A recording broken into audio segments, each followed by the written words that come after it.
Hello parents, my name is Erin Lawson and I am the District Technology Coach. Many parents have been wondering about Google Apps and Google Classroom and Chromebooks, so we are going to check out some key features that may help you when your child is doing schoolwork on their computer at home.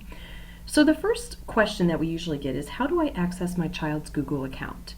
So if you go to www.google.com, it'll bring you up to a page that looks very much like this.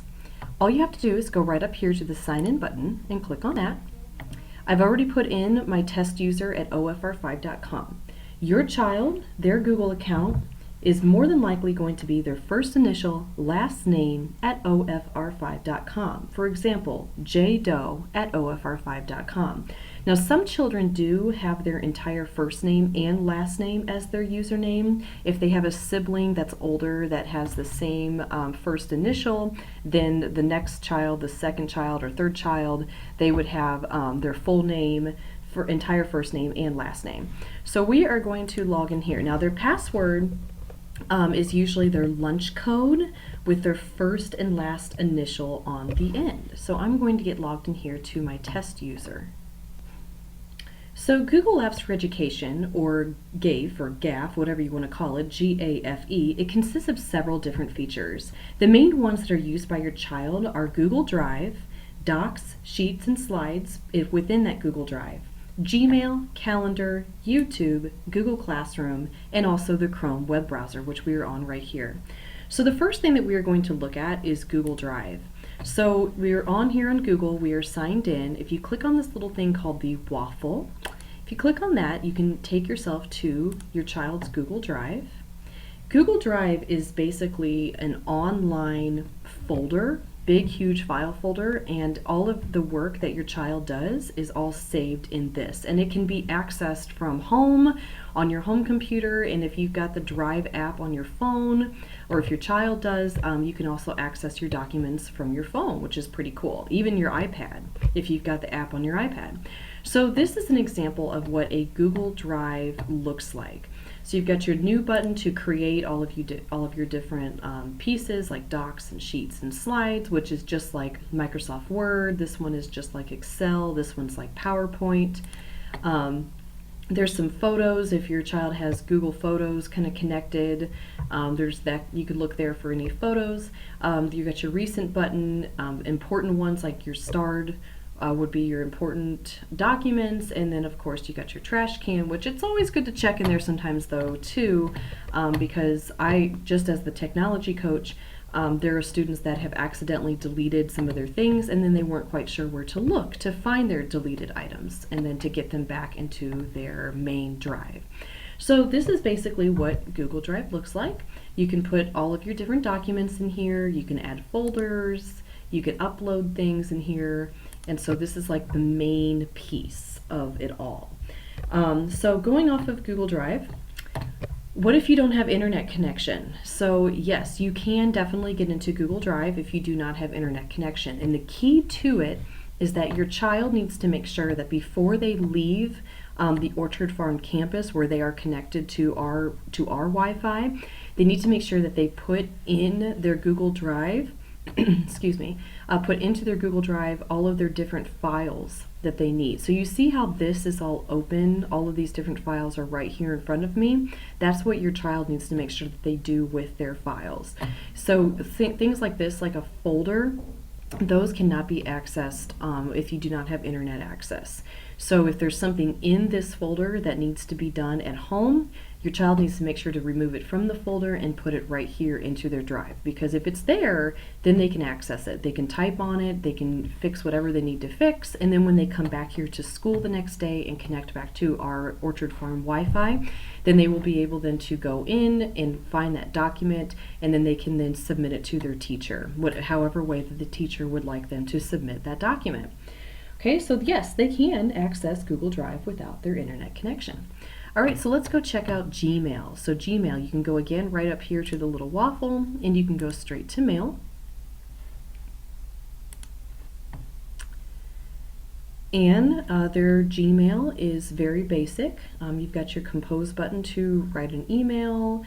You've got your starred. You see these little stars right here. This lets you know that something is important, and it will go into the starred. your sent mail, and then you got drafts that just have not been sent yet.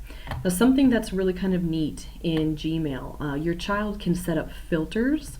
So you notice right here there is an email from Mr. Talor, and it's from classroom.google.com.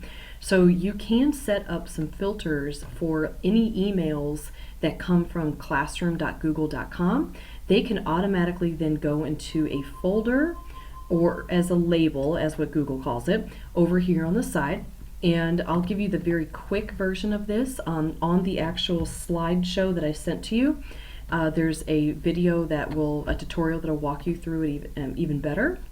But so all you have to do is you click on it like this to highlight it. Go to More. You go to Filter Messages like these. Now we want to take this little bit out because this might be different depending on which teacher sends it out. So all you have to do then is you can just delete that out of there. So it says at classroom.google.com. Then you would put in your email address there, so to the student. Even the subject, you could put classroom in there, but that's kind of iffy because then if other people send emails that happen to say classroom, it might go into that folder. So I would probably leave that all alone. And then you can create a filter with the search. So the kind of cool thing you can do is you can actually skip the inbox with all those different classroom emails, for example. You can then make a label, new label, you call it Google Classroom. You could even make ones that say, science, get Google Classroom Science, Google Classroom ELA, Google Classroom Social Studies, World History, and you could have them going down the side, and then when you set up filters like this, then they could all filter into those different emails and keep your child's Gmail nice and organized. So that is just kind of the fast version of how you can set up filters within your Gmail. All right, so how do you get access to your child's Google Calendar? Well, same thing. You want to go right over here to the waffle, go down to Calendar, and click on that. And then here is your child's calendar. So again, your main one right here, it'll say your child's name. That is their main calendar that they can put all of their information on. You can make other calendars if you need to and create new ones, which is kind of cool.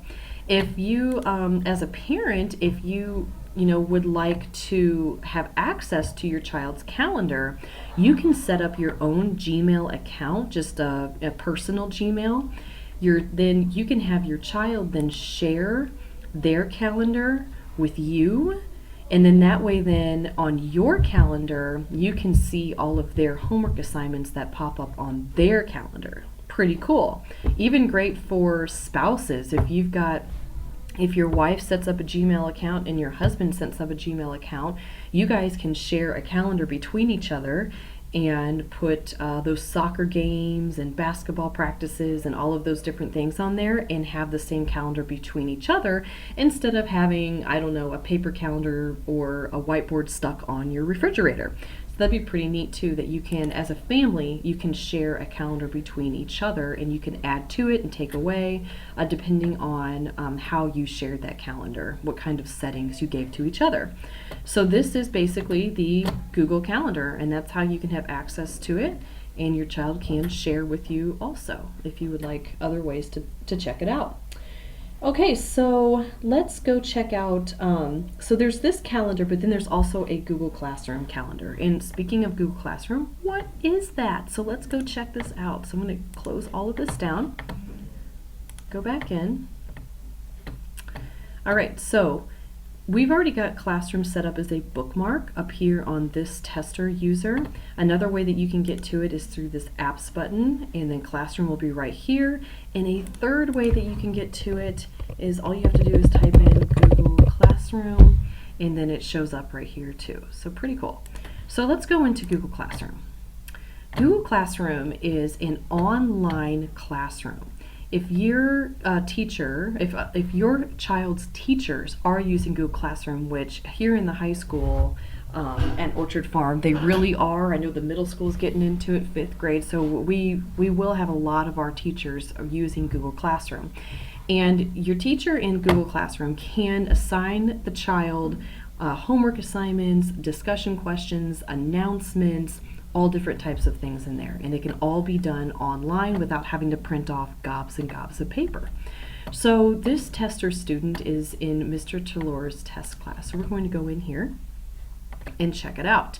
So we were talking about calendars. So the way that you can look at a calendar is go up to the 3 lines and you can click on calendar, and then it populates this calendar. If this tester user was in more classes, there would be homework assignments and it all lined up right here. It's under all classes, or you can just choose certain classes down here to take a look at too. So that's the calendar. So let's go back. You can click over here, go back to classes, and let's go into an actual Google Classroom. So you've got 3 parts to it. You've got your stream. So on the stream, this is where your child will see all of the different assignments and announcements. And if I actually click here, you can see, because I'm a tester, I'm a student, I can create a post. But from the teacher side, the teacher can give announcements and assignments and things like that. So looking here, there's no work that is due soon, but this is where it would say it if there was work that needs to be due. On this, you can see the classrooms, the classmates that are in that classroom. In the About section, some teachers have been putting their calendar and things, and then even their syllabus for the class will be under this About section. So back here to the stream. So you notice that this child right here, this tester kid, they had a test, and they must have done it because it has a green done. Okay, that's great. So if you scroll through on your child's Google Classroom and you see some that say not done, you need to ask your kid about it, obviously. So if it says done, great. Now here's the thing. I would definitely still, if you see this, I would ask your child about that homework assignment, have them tell you about it, because there are possibilities that when they open up those assignments right here, it'll say submit, and they can hit that submit button and then it will say done, and they didn't even do the homework that's right here. So if you do find that seems to be the case, that maybe your child hit the submit button and didn't even do the homework, or did it halfway and didn't do it all the way, you can hit this unsubmit button and it will then come back to you, and then your child can go in, fix what they need to fix, and then click submit again so that it goes back to the teacher. So really important piece to know about your Google Classroom, your child's Google Classroom. So that would be the basics of Classroom. All right, so let's go and just talk about Chromebooks, for example. Oh, I almost forgot. Google Classroom, there's an app for that. You can put an app on your Android phone, you can put an app on your iPhone, and you can basically turn in homework assignments straight from your phone. Pretty cool. All right, so Chromebooks. Now, the Chromebooks are basically just like a regular laptop, except they work off of the cloud. So it's all internet based. So your child's Chromebook is basically, you open it up and it runs the Chrome browser. You go into Chrome, and then your child can access all of these different things that I just showed you. They can go to the internet, they can search for things on the internet and all of that. But things like Microsoft Word and PowerPoint, kind of software that you would download onto your actual laptop or your home computer, those kind of things do not happen on the Chromebook, because again, the Chromebook just is this box that connects straight to the internet and works off of the cloud. So that's kind of the difference with the Chromebooks. Now something else is we do have YouTube open here in the Orchard Farm School District. And YouTube can be accessed right here. You go to more, and then here's the YouTube account. Okay, so every child has an OFR5 YouTube account, and it is used for educational reasons. And kids can make their own videos for their classes. They can post them onto their YouTube account and share them with their teacher. And also from the teacher point of view, YouTube is there to show educational videos, to get a higher content, lots and lots of different types of things, uses for YouTube. And in the actual parent Google slideshow, I definitely encourage you to go check out that YouTube part of the slideshow and see all the different uses that there are for YouTube. So your kids do have a channel in here, And this test user, we haven't set it up yet, but then there's a history button, and on that history button you can see any kind of videos and things that your child has looked at on YouTube. Now just be aware though that in that history